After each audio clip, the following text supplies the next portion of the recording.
Well, siyempre kami ay hindi sang-ayon doon sa pagbasura dahil kami ay naninindigan na hindi lang sufficient informed yung isinampang impeachment complaint ng Makabayan Black especially, kundi sufficient din siya sa usapin ng substansya, nasusuportahan ng mga aligasyon ng complaint yung sinasabi naming betrayal of public trust ng Pangulong Bongbong Marcos, sa usapin ng budget at lalo na sa usapin na itong mga insertions na dinala doon sa maanumalyang flood control projects at iba pa, sa pagbasurang ito, parang pinapakita ng Kamara de Representante na sila nga ay hawak ng Malacanang, at sunod-sunuran sila sa gusto ng Malacanang. Hindi rin siguro nakapagtataka dahil marami, with due respect sa mga dati kong kasamahan sa Kongreso, talagang dependent sila doon sa patronage, doon sa pork barrel na ibinibigay ng Malacanang for their political survival. Kaya kung maalala mo, Bombo J, talagang sa usapin ng impeachment sa Pilipinas, ang hirap talagang ma-impeach ng Pangulo. Siguro exception na yung nangyari kay dating Pangulong Estrada, dahil din siguro sa matinding galit na ng mamamayan noon sa usapin ng korupsyon. Pero talagang napakahirap dahil ang executive kasi, hawak niya ang budget. Although ang tinatawag na power of the purse ay nasa Kongreso, pero ang talagang nag-re-release nitong budget na ito after mapasok na ito sa General Appropriations Act ay nasa Pangulo. Kaya yun ang naging resulta nun. Patuloy natin itong tinutuliksa at hindi kami titigil. Kung hindi man sa Kongreso sa loob, ay sa labas ng Kongreso dapat dalhin natin ang isyong ito dahil naniniwala kami na itong malawakang korupsyon ay hindi ito maging malaganap na ganito, na trilyon-trilyon na ang involved na pondo kung hindi kasangkot ang Pangulo mismo, Bombo J. Attorney, maliban nga sa nangyaring plenary session or butuhan ng House of Representatives kahapon, alam naman po natin na mas nauna nang naglabas ng pahayag ang Committee on Justice na pinangungunahan ni Representative Luis Tro. At dito sinabi nila na allegedly hindi raw kasi sapat o walang mga ebidensya batayan yung mga naging complaints kontra kay Pangulong Bongbong Marcos Jr. Ano pong katotohanan po nito? At kung totoo pong may mga pinasa po tayong mga ebidensya, ano po ito, Attorney Caloy? Well, sa aming pananaw at sa aming tindig, Bombo J, sa punto na tinitingnan natin ang isang complaint, kung ito ba ay sufficient in substance, tingnan lang natin yung material allegations. Ang nangyari kasi doon sa hearing sa Committee on Justice ay parang nag-full-blown trial na sila. Anong ebidensya ninyo? I-present nyo ang ebidensya ninyo. Itong ebidensya ninyo, hindi ito indicated, etc. Well, sa tingin namin, yun ay susunod na proseso pagkatapos makita ng komite o ng mga miyembro ng komite na meron bang katotohanan or semblance of truth or meron bang material basis itong allegation sa complaint. So yun lang naman ang tingin namin. Pag sinasabi natin sufficient in substance, hindi ba ito haka-haka lang? Hindi ba ito gawa-gawa lang? Ang mga allegations doon, Bomboy, halimbawa, ano ba ang partisipasyon ng Malacanang sa malawakang budget insertions? Ay may mga testimonya na yan sa Senado. Mismong kay Undersecretary Bernardo, mismong sa mga statements ni halimbawa Undersecretary Bersamin at iba pa. So ito sa tingin namin ay sufficient to establish na there is basis to continue the process of impeachment doon sa Committee on Justice. Kasi pag nasabi nila, okay, sufficient in form, sufficient in substance, di doon na ang susunod na proseso, ipipresenta yung mga ebidensya. But of course, kailangan munang padalhan ng kopya ng complaint ang respondent o ang Pangulo para sagutin niya. At naka-attach naman, Bombo J, yung mga sinasabing hinahanap nila mga suportang dokumento. Kaya talagang sa tingin namin ito ay while that is the decision of the committee, majority of the committee. Alam naman namin na ang impeachment process is indeed a political process, no? And the process can be controlled, can be directed by those who are in control of our politics, no? So ganun pa man, sabi ko nga, hindi lang naman ang isang larangan lamang ang Kongreso para hindi natin bitawan at tuloy-tuloy nating isiwalat at labanan itong matinding korupsyon sa gobyerno. Sa katunayan, sabi nga namin, Bomboche, hindi naman ito ngayon lang talaga nangyari. No? Kahit nung panahon pa ng nakaraang administrasyon, malawakang korupsyon na rin yan. Yung flood control projects na yan, matagal na namin tinutulog sa Kongreso yan. No? Dahil alam namin, yan talagang pinagmumulan ng matinding korupsyon. Lumundo lang ngayon. No? Dahil alam na ng Pangulong Marcos na maanumalya yan, ay pinayagan pa rin niya yung paglobo ng ating budget na nagresulta din sa paglobo ng ating utang. No? At nakita naman natin ano naging resulta nito. Kaya nga, dahil sa malawakang insertions na yan, eto ngayon, mayroon ng mga iniimbestigahan at mayroon ng nakakulong ng mga opisyal. Pero naniwala kami na hindi lang hanggang senador yan, hindi lang hanggang congressman yan, hindi lang hanggang undersecretary yan. No? Talagang nasa loob ng Malacanang at maging si Pangulong Marcos ay kasangkot dito. Kung napakinggan natin kahapon yung pribilehiyong talumpati ni Congressman Tinio Bomboje, no? Meron nga siyang isiniwalat doon. Meron silang kopya ng transcript ng conversation mismo ni Bersamin, no? At ni Pangulong Marcos. At inacknowledge ni Pangulong Marcos yung mga delivery ng mga kickbacks dito sa flood control projects. Kaya tingin ko, Bomboje, kahit binasura na ng plenaryo yon ng House, that is not the end of the issue regarding this flood control projects at ang iba pang maanumalyang proyekto na kasangkot ang Malacanang, Bomboje. Sir, may mga nagsasabi, may mga mambabatas na nagsasabi na medyo mabilisan yung ginawang pagbasura ng House of Representatives sa impeachment complaints kontra kay Presidente Bongbong Marcos Jr. Kung kayo po yung tatanungin, totoo po bang mabilisan? Kung kayo po yung tatanungin, ano po yung dapat na mga ginawa pa ng House of Representatives bago po sila nagbutuhan kung ibabasura pa o hindi yung impeachment complaints, Attorney Caloy? Well, tama yung sinabi ng mga observers sa Bomboje, no? Parang short of blitzkrieg ang nangyari, no? Halos sa 2 linggo lang, patay na, no? Or 2 linggo, umugit kumulang, no? Patay na yung impeachment complaint. Sabi ko nga, it's talaga political process, no? Pagkontrolado nung nasa Malacanang at nang dirirato ng Kamara, ang kontrolado ito ng isang or grupo ng mga politiko, no?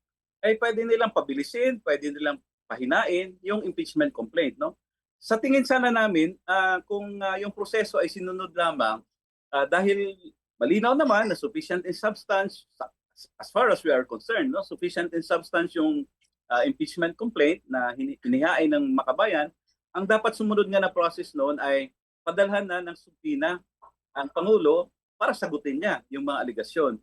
Pagkatapos noon ay magpresenta ng mga ebidensya, yung mga complainants, no? Including yung mga nag-endorse ng mga congressman. After that, syempre may karapatan din yung Pangulo na magpresenta ng kanyang counter evidence, no? Or counter proof. Then the committee will decide kung meron ngang basihan to endorse an article of impeachment doon sa plenary. No? And the plenary, ang yung may final na desisyon kung i-impeach nga o hindi. Pero dito, nangyari, Bomboje, kung sa baseball pa ito, nasa second base pa lang, ay talagang gusto nilang tapusin na yung laro. No? Kasi hindi na nila pinaabot sa plenary. No? Or hindi man lang nila pinaabot dun sa punto na pasagutin yung Pangulo. No? Doon sa mga aligasyon laban sa kanya. So this accountability mechanism ay parang magiging useless na rin na, Bomboje, ano? Alam naman natin na the only way para mapanagot natin yung mga high officials natin is through the process of impeachment. No? In fact, ang basis for impeachment, ang mga grounds niyan is very limited. Kasi kung ordinaryong empleyado yan, magkamali ka lang kunti, no? Tanggal ka sa trabaho. Pero dahil there is this recognition that they are high officials, meron silang mga responsibilidad na mabibigat, hindi basta-basta sila natatanggal. Kailangan dumaan sa isang proseso at ang tawag nga natin dyan ay impeachment. But kung magkaganito palagi ang nangyayari, Bongo J, parang magiging walang saysay, no, ang usapin ng impeachment. Idagdag mo pa diyan yung bagong naging hatol na o desisyon ng Korte Suprema, no, na parang lalong nagpahirap din, no, paano natin mapanagot ang ating mga high officials. Hindi ito usapin lang, Bobo J, no, ang implication nito, hindi lang ito usapin na ito bang sangkot ngayon ay si Pangulong Marcos o si Vice Presidente Duterte, kundi iba pa mga high officials, including even the justices of the Supreme Court, the ombudsman, no, and other constitutional officials, no. So ulitin ko, no, hindi pa naman sa aming pagtindig dito, hindi ito natatapos diyan sa bulwagan ng Kongreso, no. Dapat nga mas dalhin pa ito pag-usapan sa labas ng Kongreso, no, sa mamamayan. Idulog ito sa mamamayan dahil at the end of the day, Bumbo J, sino ba ang talo dito sa malawak at matinding korupsyon? Tayong mga ordinaryong mga Pilipino, no? Dahil tayo ang papasan sa epekto ng matinding korupsyon, trilyon-trilyon ang nawawalang pondo ng bayan na dapat sana ay napupunta sa mga serbisyong pambayan. Pero nawawala ito dahil napunta sa mga bulsa ng mga tiwaling opisyal at mga kasapakat nila. At doble pa, tayo ang magbabayad sa lumulubong utang natin. Ang utang natin ngayon ay halos 18 trillion na. Dahil taon-taon pinapalobo nila ang ating budget na napupunta lang pala sa matinding korupsyon.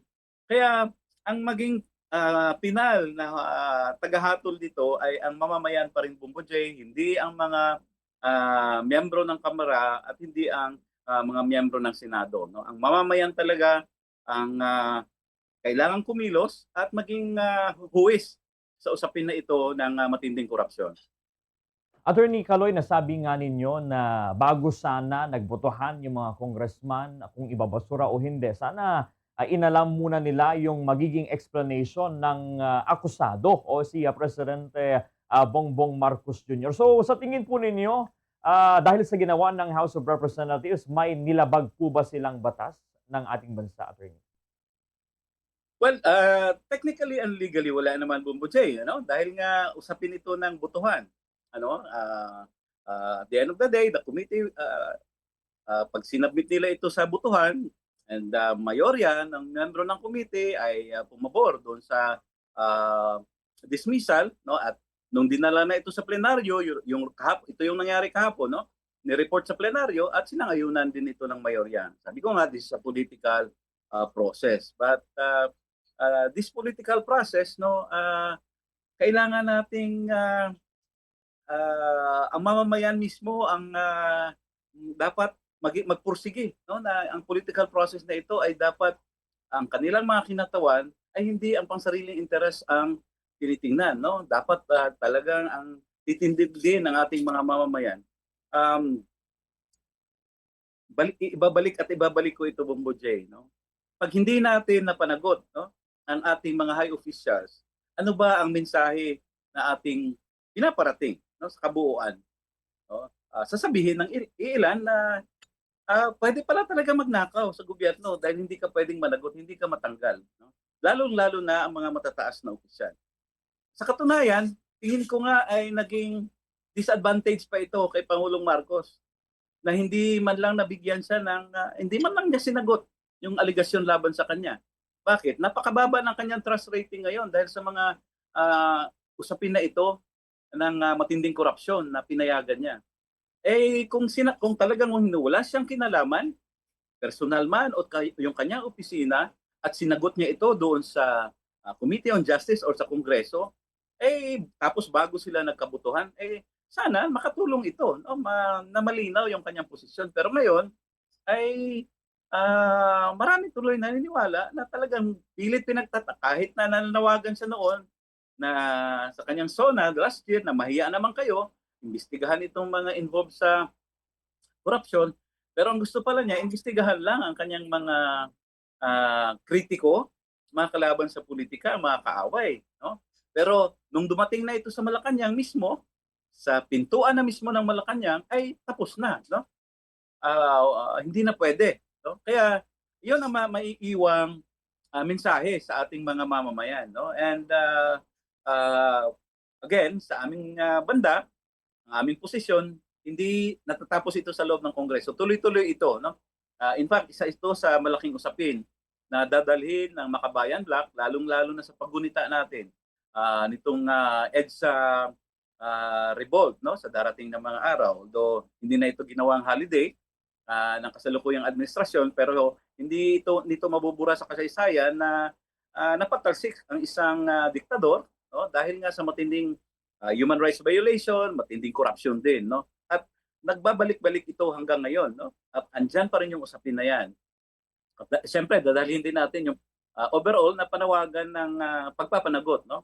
At kung sabihin natin pagpapanagot sa sa punto ng Makabayan, Bumbuche, hindi lang pagpapanagot sa kasalukuyang administrasyon, kundi paniningil din, no? Sa nakaraang administrasyon. Dahil sabi ko nga, hindi lang naman ito nangyari ngayon. No? It was the Duterte administration that enabled Marcos, no, para makabalik sa kapangyarihan at nagtuloy-tuloy ito. No? Si Diskaya, hindi lang naman yan nangyari sa panahon ng Marcos administration. Sa katunayan, yung mga Diskayas ay nagsimula, no? At lumaki sila sa panahon ng nakaraang administrasyon.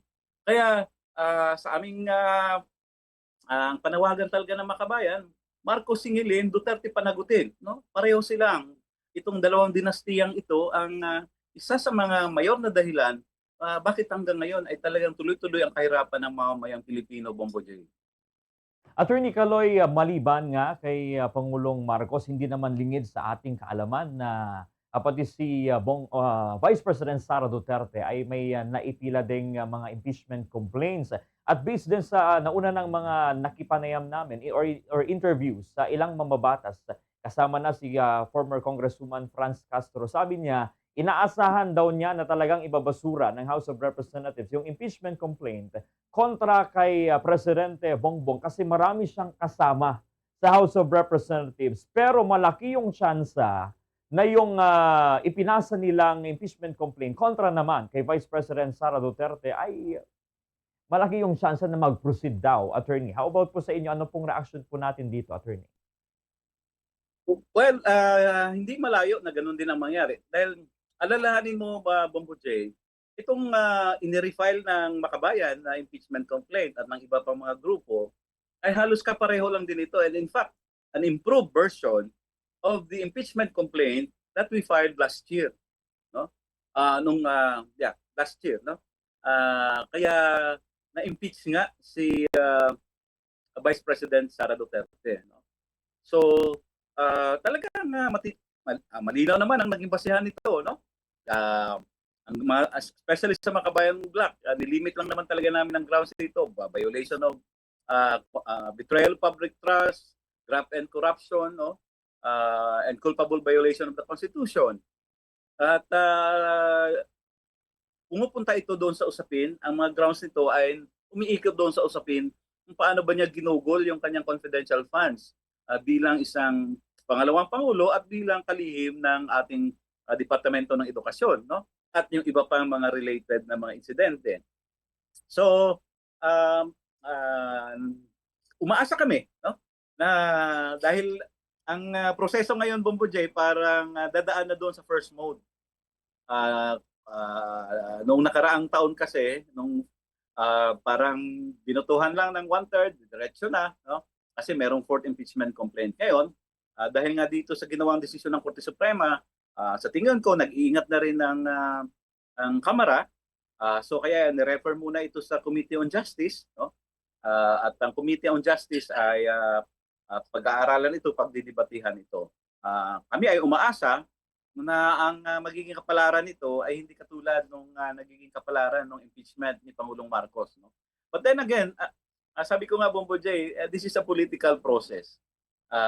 Kung maalala mo, kaya naman nagkaganon-ganon yung impeachment complaint laban kay ah, Vice Presidente Sara Duterte, dahil meron ding mga conflicting statements, no, ang mga Marcoses. Ah, Sinabi dati ni Pangulong, wala akong pakialam diyan, wag na niyong i-impeach yan dahil marami siyang rason, ano? Kaya nag-send ito ng mixed signals. Ano ba talagang gusto ng Malacanang? Kasi pagdating sa Kamara, sino bang unang pumirma doon sa articles of resolution of impeachment? Yung kanyang anak na si uh, Deputy Speaker, Senior Deputy Speaker na ngayon, Sandro Marcos. No? Kaya again, while we are hoping, no, of course, ano ito, guarded optimism ang sinasabi ko dahil prosesong politika pa rin ang umiiral diyan na Bombo J, no? So again, ang magiging mapagpasya nito ay yung mga kinatawan ng mga mamamayan mismo, no? Kaya ang mga mamamayan mismo, ang mga tao mismo na nananawagan ng accountability, dapat hindi magiging passive, no? Dapat maging aktibo tayo. Kung kailangan pumunta sa Kongreso, pumunta doon sa harap ng Kongreso, sa loob ng Kongreso para ipanawagan na ituloy-tuloy ang prosesong ito. Dahil baka mahuli na naman, Bombo J, no? Alalahanin mo, Pebrero na ngayon, magkakaroon na naman ng break ang House of Representatives dahil parating na yung Semana Santa.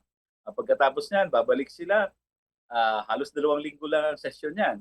Matatapos na yung 20th Congress, no? Papunta na sila sa 21st Congress sa pagbubukas ng SONA sa Hulyo, no? So sana pabilisin na rin ang prosesong ito at para sabi ko nga, this is an accountability mechanism, no?